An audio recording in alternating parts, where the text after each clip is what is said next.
the young, desirous poet. Lilly the poetess, Lillian's lines. Alas, bring the atlas. Open your eyes, arise, realize that our tongues have been tied for too long. At last, let the dry dust speak for its mother crust. Look at our map. It's like a slap to our face. It is a disgrace to our race. Zoom in, zoom out. Revise the topography of the African map and you see that its geography generates a question mark, marked by the unusual shape of our landscape.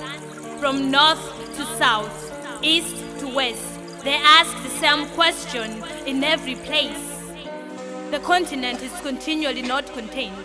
It cries for its misused contents. Africa dies within like a cancer, and yet there is no one to give an answer. But every question mark deserves an answer back. Therefore, we have to reclassify the definition of black, or else we'll be taken aback by a serious attack of abject poverty and lack.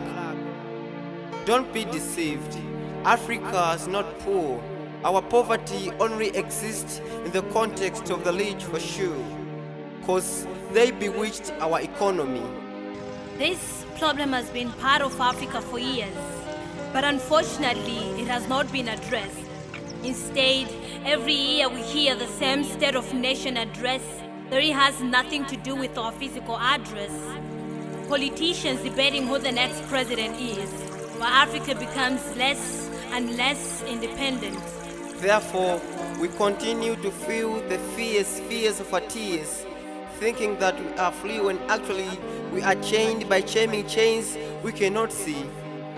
Partnerships we shouldn't have joined, agreements we shouldn't have made, papers we shouldn't have signed, presidents we shouldn't have voted for.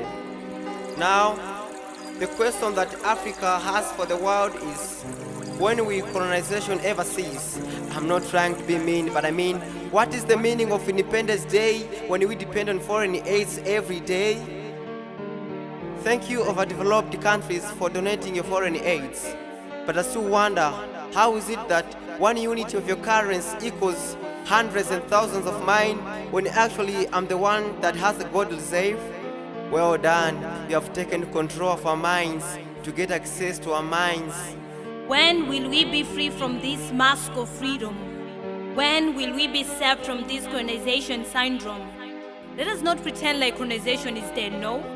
It just changed colors instead. Why should we be fed when we can grow our own food? Something is wrong with prevailing attitude. Every African Under the sun, you can you do not have to overdepend on someone. fight for the African freedom, not by strikes or weapons of war. Our kingdom is not of this world, you know. We fight a different battle. We don't fight to gain victory. We fight to maintain it. We don't fight for victory. We fight from victory. We don't fight to acquire resources. We fight to protect them. Because Africa has everything it needs, except for the seeds of imperialism that are still stealing our steel and molding our gold.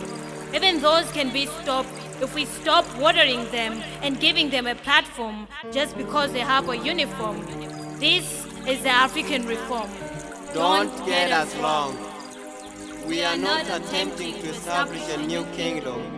But what if we strengthened our countries and made them really independent, dependent on nothing but independence?